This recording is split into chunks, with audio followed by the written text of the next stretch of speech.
तर बारामतीमध्ये शिंदे, फडणवीस, अजित पवार आणि शरद पवार एकाच मंचावर येणार आहेत। बारामतीमध्ये अगदी थोड्याच वेळात नमो महारोजगार मेळावा सुरू होणार आहे। नमो महारोजगार मेळाव्याच्या निमित्तानं मुख्यमंत्री हे पहिल्यांदाच बारामतीमध्ये येत आहेत। बारामतीमधल्या विद्याप्रतिष्ठानच्या मैदानावर या कार्यक्रमाचं आयोजन करण्यात आलेलं आहे। बारामतीमध्ये शिंदे, फडणवीस, अजित पवार आणि शरद पवार हे एकाच मंचावर या कार्यक्रमाच्या निमित्तानं येणार आहेत। तर मेळाव्याच्या ठिकाणून योगेश बोरसे आमचे प्रतिनिधी आमच्या सोबत आहेत। अधिक तपशील जाणून घेणार आहोत। योगेश, सकाळपासूनच आपण या ठिकाणी अपडेट जाणून घेण्याचा प्रयत्न करतोय। शरद पवार सुद्धा या ठिकाणी आलेले आहेत आणि त्यांनी संपूर्ण कार्यक्रमाची माहिती सुद्धा घेतली आहे।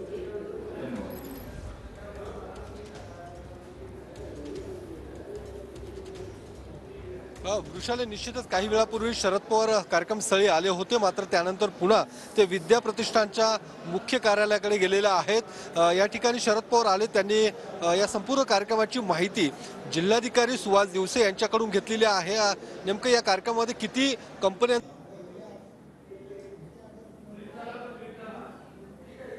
अगदी बारामतीमध्ये थोड्याच वेळामध्ये मुख्य अशा कार्यक्रमाला सुरुवात होणार आहे। नमो महारोजगार मेळावा या कार्यक्रमाचं आयोजन बारामतीमध्ये करण्यात आलेलं आहे।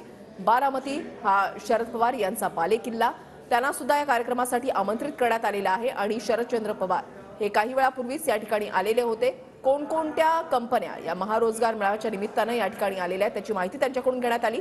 तर दुसरीकडे आपण पाहताय की एका बैठकीचं आयोजन करण्यात आलेलं आहे। त्या बैठकीसाठी शरद पवार, सुप्रिया सुळे आणि सुनेत्र पवार या बैठकीसाठी उपस्थित आहेत आणि आता काही वेळापूर्वीच, काही क्षणापूर्वीच आपण या ठिकाणी पाहिलं की सुप्रिया सुळे जे आहेत ते या ठिकाणाहून गेलेले आहेत। महारोजगार मेळाव्यासाठी शरद पवार, अजित पवार, मुख्यमंत्री, त्याच्यानंतर उपमुख्यमंत्री देवेंद्र फडणवीस, सुप्रिया सुळे हे सर्वच प्रमुख नेते जे आहेत ते उपस्थित असतील। मात्र त्याआधी ज्या बैठकीचं आयोजन करण्यात आलेलं आहे त्या बैठकीसाठी विद्या प्रतिष्ठानच्या कार्यालयामध्ये संस्थेची बैठक होतीये। या बैठकीसाठी सुनेत्रा पवार, सुप्रिया सुळे आणि शरद पवार हे हजर आहेत आणि या बैठकीच्या ठिकाणावरची दृश्य जी आहेत ती आपण या ठिकाणी पाहताय।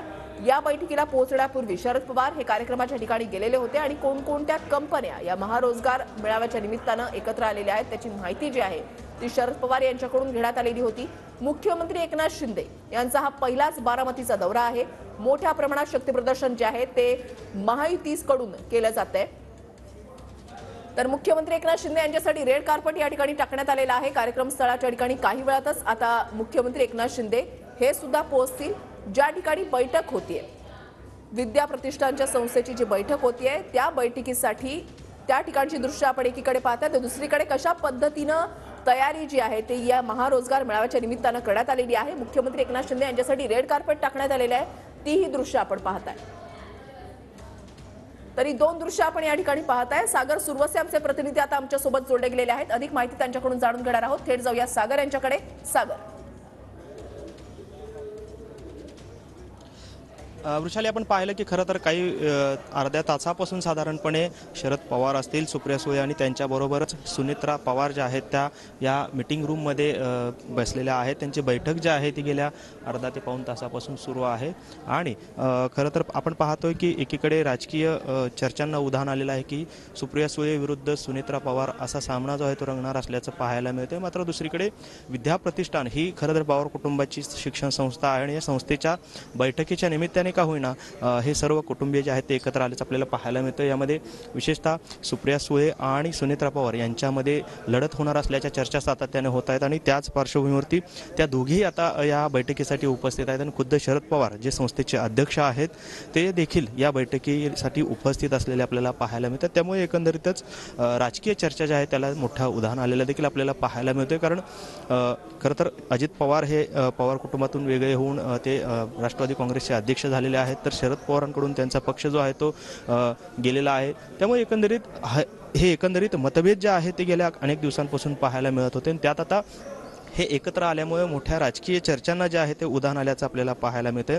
खरं तर बारामती लोकसभा मतदारसंघातून सुप्रिया सुळे या खासदार आहेत, दुसरी टर्म झालेली आहे त्यांची आणि तिसऱ्या टर्मसाठी देखील ते उभारणार असल्याचं बोललं जाते आणि त्यांच्याच विरुद्ध मात्र आता अजितदादांच्या पत्नी असलेल्या सुनेत्रा पवार ज्या आहेत त्या ठिकाणी उमेदवार असतील अशी एकंदरीत चर्चा जी आहे ती राजकीय वर्तुळात सुरू आहे, बारामतीच्या वर्तुळात सुरू आहे आणि त्या पार्श्वभूमीवर या दोघींची एकाच बैठकीला हजेरी यामुळे कुठेतरी राजकीय चर्चांना मोठं उदाहरण आलेलं आपल्याला पाहायला मिळतंय। खरं तर सुप्रिया सुळे यांनी स्वतःहून सुनेत्रा पवारांना या मिटिंगसाठी आमंत्रित केलं आणि या दोघीही या बैठकीमध्ये उपस्थित असल्याचं आपल्याला पाहायला मिळते आणि गेल्या पाऊण तासापासून ही बैठक जी आहे ती सुरू आहे. खरं तर विद्याप्रतिष्ठान या शिक्षण संस्थेच्या बैठकीनिमित्ताने हे सर्व एकत्र आलेले आहेत. मात्र असं असलं तरी हे एकत्र आल्यामुळे मोठ्या राजकीय चर्चा ज्या आहेत त्या झडता आहेत आणि त्यामुळे एकंदरीतच गेल्या अनेक दिवसांपासून लोकसभेचे जे काही चर्चा आहेत त्याच्यामध्ये या दोघी एकत्रित आल्यामुळे दोन संभाव्य उमेदवार जे आहेत ते एकत्र आल्याची चर्चा संपूर्ण राजकीय वर्तुळात देखील होताना पाहायला मिळते. मात्र या बैठकीमध्ये नक्की काय चर्चा होती, कोणत्या विषयांवर ही चर्चा होते हे पाहणं देखील महत्त्वाचं ठरणार आहे. कारण आपण पाहतोय आजच नमो महारोजगार मेळाव्याच्या निमित्ताने मुख्यमंत्री असतील त्याचबरोबरीनं दोन्ही उपमुख्यमंत्री जे आहेत ते बारामतीमध्ये आहेत. महायुतीचं मोठं शक्तीप्रदर्शन जे आहे ते या निमित्ताने बारामतीमध्ये होते. त्याच पार्श्वभूमीवरती ही भेट जी आहे ती महत्त्वपूर्ण ठरते. कारण काही वेळापूर्वी शरद पवार या बैठकीला येण्यापूर्वी ज्या ठिकाणी हा रोजगार मेळावा होणार आहे आपण पाहतोय सुप्रिया सुळे ज्या आहेत त्या आता या बैठकीला पुन्हा एकदा जात आहेत. काही क्षणासाठी त्या बाहेर आलेल्या होत्या आणि समोरच सुनेत्रा पवार ज्या आहेत त्या देखील दिसलेल्या आपल्याला पाहायला मिळतात. त्यामुळे एकंदरीतच राजकीय चर्चा ज्या आहेत त्या होताना पाहायला मिळत आहेत. मात्र असं असलं तरी ही विद्याप्रतिष्ठान ह्या शिक्षण संस्थेची बैठक असल्याचं त्यांच्याकडून सांगण्यात येते. त्यामुळे इथे राजकीय चर्चा कितपत होत आहेत हे देखील पाहणं महत्त्वाचं आहे. मात्र या बैठकीच्या नंतर सुप्रिया सुळे असतील, सुनेत्रा पवार असतील, त्याचबरोबरीनं शरद पवार आहेत हे बाहेर येतील आणि यापैकी कोणी या संदर्भातने काही प्रतिक्रिया देते का हे पाहणं देखील महत्त्वाचं ठरणार आहे. मात्र आपण पाहतोय आत्ता या तीनही जे बडे नेते आहेत ते एकंदरीत या बैठकीमध्ये उपस्थित असल्याचं पाहायला मिळते. त्यामुळे खरं तर पक्षामध्ये फूट पडल्यानंतर या ठिकाणी हे पहिल्यांदाच एकत्रित येत आहेत का अशी देखील चर्चा गेल्या अनेक दिवसापासून सुरू आहे आणि त्या निमित्तानेच आता नक्की काय या सर्व बैठकीत आपल्या सोबत राहा. प्रदीप कापसे आपले प्रतिनिधी सुद्धा आपल्या सोबत जोडले गेलेले आहेत. थेट जाऊयात प्रदीप यांच्याकडे. प्रदीप, काय अपडेट्स आहेत?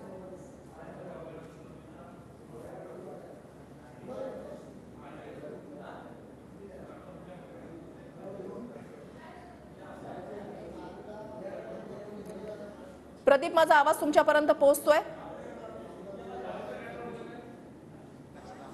हा प्रदीप, सध्या काय अपडेट्स मिळतात? अजित पवार जे आहेत ते आता बारामती विमानतळावरती दाखल झालेले आहेत आणि अगदी थोड्याच वेळात राज्याचे मुख्यमंत्री एकनाथ शिंदे, उपमुख्यमंत्री देवेंद्र फडणवीस हे बारामती विमानतळावरती पोहोचत आहेत. त्यांच्या स्वागतासाठी महायुतीचे सगळे पदाधिकारी जे आहेत ते बारामती विमानतळावरती दाखल झालेले आहेत. आपण पाहतोय की भाजप असतील, त्याचबरोबर शिवसेना, शिंदे गटाचे सगळे पदाधिकारी आणि राष्ट्रवादी काँग्रेसचे पदाधिकारी हे विमानतळावरती दाखल झालेले आहेत. अगदी थोड्याच वेळात मुख्यमंत्री एकनाथ शिंदे यांचं बारामती विमानतळावरती आगमन होतं आणि त्याची सगळी तयारी आपण पाहतोय की सगळे पदाधिकारी, शहराध्यक्ष असतील, तालुकाध्यक्ष असतील, त्याचबरोबर जिल्ह्याचे पदाधिकारी जे आहेत ते बारामती विमानतळावरती दाखल झालेले आहेत. आपण पाहतोय की मुख्यमंत्री एकनाथ शिंदे यांच्या स्वागतासाठी या ठिकाणी रेड कार्पेट जे आहे ते सुद्धा टाकण्यात आलेलं आहे. आज नमो रोजगार मेळाव्याच्या निमित्तानं मुख्यमंत्री एकनाथ शिंदे, उपमुख्यमंत्री देवेंद्र फडणवीस आणि उपमुख्यमंत्री अजित पवारांच्या उपस्थितीमध्ये नमो रोजगार मेळावा जो आहे तो पार पडतो आणि आपण पाहतोय की विमानतळावरती ज्यावेळेस मुख्यमंत्री एकनाथ शिंदे या ठिकाणी येतील त्यावेळेस त्यांना पोलीस दलाच्या वतीनं या ठिकाणी मानवंदना जी आहे ती दिली जाईल. मात्र मुख्यमंत्र्यांचं स्वागत करण्यासाठी महायुतीचे सगळे पदाधिकारी जे आहेत ते बारामती विमानतळावरती दाखल झालेले आहेत. सकाळपासून अजित पवार जे आहेत ते बारामतीमधल्या विविध विकास कामांची पाहणी जी आहे ते करतायत आणि त्यानंतर आपण पाहतोय की मुख्यमंत्री एकनाथ शिंदे यांच्या स्वागतासाठी त्यांना रिसीव्ह करण्यासाठी उपमुख्यमंत्री अजितदादा जे आहेत ते बारामती विमानतळावरती दाखल झालेले आहेत. पोलिसांचा मोठा बंदोबस्त आहे. काही शेकडो गाड्यांचा ताफा जो आहे मुख्यमंत्री एकनाथ शिंदे त्याचबरोबर देवेंद्र फडणवीसांचा ताफा, शेकडो गाड्या ज्या आहेत ते या बारामती विमानतळावरून थेट नमो रोजगार मेळाव्याच्या ठिकाणी म्हणजे विद्याप्रतिष्ठान या ठिकाणी जातील. मात्र आपण पाहतोय की सगळे पदाधिकारी बुफे घेऊन, गुच्छ घेऊन मुख्यमंत्र्यांच्या स्वागतासाठी या ठिकाणी आलेले आहेत. मुख्यमंत्री एकनाथ शिंदे यांनी मुख्यमंत्री पदाची जबाबदारी स्वीकारल्यानंतर ते पहिल्यांदाच बारामतीमध्ये येत आहेत आणि त्यांच्या स्वागताची सगळी जय्यत अशी तयारी आपण या ठिकाणी पाहतोय की कार्यकर्त्यांच्या वतीनं करण्यात आलेली आहे. ठिकठिकाणी रस्त्यामध्ये त्यांचं स्वागत सुद्धा केलं जाईल. मात्र आज सगळ्यात महत्त्वाचा विशेष म्हणजे या नमो रोजगार मेळाव्याच्या निमित्तानं शरद पवार हे सुद्धा त्या व्यासपीठावरती असणार आहेत. ते नुकतेच विद्याप्रतिष्ठानमध्ये दाखल झालेले आहेत. त्यामुळं शरद पवार त्याचबरोबर अजितदादा पवार, पवार कुटुंबातले सदस्य आणि राज्याचे मुख्यमंत्री आणि उपमुख्यमंत्री देवेंद्र फडणवीस हे सगळे एकाच मंचावरती असणार आहे. त्यामुळे या संपूर्ण कार्यक्रमाकडे संपूर्ण महाराष्ट्राचं लक्ष लागलेलं आहे. ते म्हणजे बारामतीमध्ये हा सगळा कार्यक्रम होतोय आणि आपण पाहतोय की त्याची सगळी तयारी ही बारामतीमध्ये करण्यात येते. विमानतळावरती ही झालेली गर्दी जी आहे ते आपण या ठिकाणी पाहतोय. पदाधिकाऱ्यांना या ठिकाणी पास देण्यात आलेला होता आणि महत्त्वाचे पदाधिकारी जे आहेत ते मुख्यमंत्र्यांच्या स्वागतासाठी या ठिकाणी विमानतळावरती सोडण्यात आलेले आहेत. मुख्यमंत्र्यांचं ज्यावेळेस सुरुवातीला या ठिकाणी आगमन होईल त्यावेळेस अजितदादांकडून त्यांचं स्वागत केलं जाईल आणि त्या ठिकाणी पोलीस मानवंदना देतील आणि त्यानंतर मुख्यमंत्री हे मुख्य कार्यक्रमाच्या ठिकाणी रवाना होतील. वृषाली, नक्कीच हा कार्यक्रम तर आयोजित करण्यात आलेला आहे. मात्र प्रदीप, महत्वाचा मुद्दा हाच आहे की या कार्यक्रमाच्या निमित्तानं असं म्हटलं जात आहे की अजित पवार जे आहे ते लोकसभा निवडणुकांचं रणशिंग जे आहे ते फुंकू शकतात. मोठं शक्ती प्रदर्शन महायुतीकडून या ठिकाणी केलं जात आहे. शहरामध्ये ठिकठिकाणी बॅनरबाजी करण्यात आलेली आहे. मुख्यमंत्री पहिल्यांदाच बारामतीमध्ये येत आहेत, त्यामुळे त्यांच्या स्वागताचे मोठमोठे होर्डिंग सुद्धा बारामती शहरामध्ये लागलेले आहेत.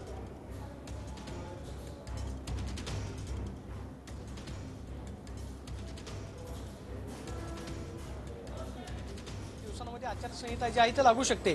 मात्र संपूर्ण देशाचं लक्ष आहे ते म्हणजे बारामती लोकसभा मतदारसंघाकडे, कारण या मतदारसंघामध्ये काय होणार याची चर्चा जी आहे ती आतापासूनच होतीये.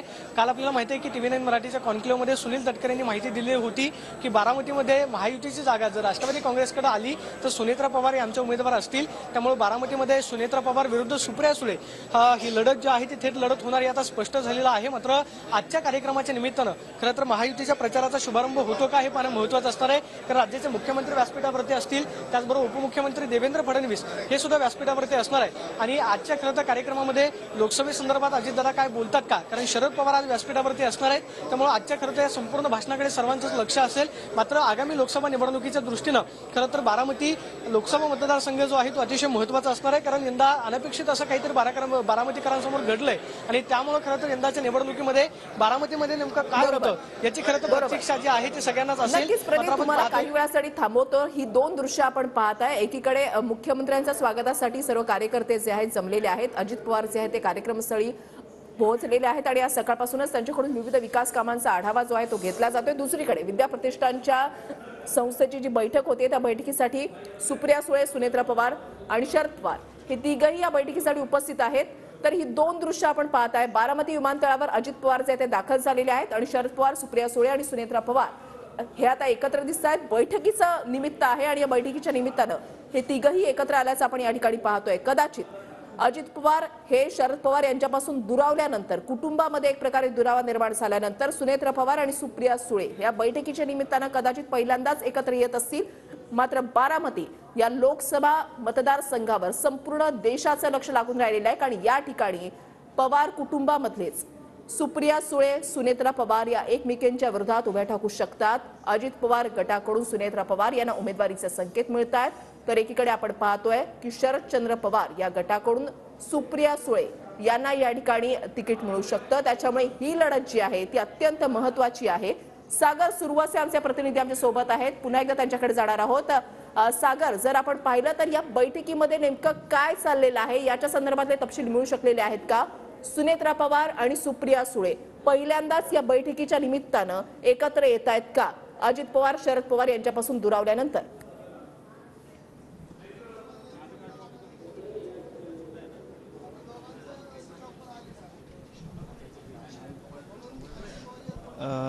वृषाली, आपण पाहिलं की खरं तर बारामती लोकसभा मतदारसंघावरून पवार कुटुंबामध्ये जो तो मोठा खल जो आहे तो सुरू असल्याचं आपल्याला पाहायला मिळतं. आणि त्याच पार्श्वभूमीवरती ही जी भेट आहे किंवा ही जी बैठक आहे या बैठकीच्या निमित्ताने सुनेत्रा पवार असतील, सुप्रिया सुळे असतील किंवा शरद पवार असतील हे एकत्रितपणे या ठिकाणी उपस्थित झाल्याचं आपल्याला पाहायला मिळते. खरं तर लोकसभेच्या उमेदवारीनंतर ज्या चर्चा सुरू आहेत की सुनेत्रा पवार ह्या लोकसभेची निवडणूक लढवणार आहेत बारामतीमधून, त्यानंतर साधारण ही पहिलीच कदाचित घटना असावी की ज्या हे एकत्रित या ठिकाणी आलेले आहेत. खरं तर यामध्ये महत्त्वाची घडामोड अशी आहे की सुप्रिया सुळे ज्यावेळेस विद्या प्रतिष्ठानच्या कार्यालयामध्ये आलेल्या होत्या तत्पूर्वीच या ठिकाणी सुनेत्रा पवार ज्या आहेत त्या त्यांच्या कार्यालयामध्ये बसलेल्या होत्या. कारण या ठिकाणी वेगवेगळे कार्यालय जे आहेत ते ट्रस्टींसाठी असल्याचं पाहायला मिळतंय.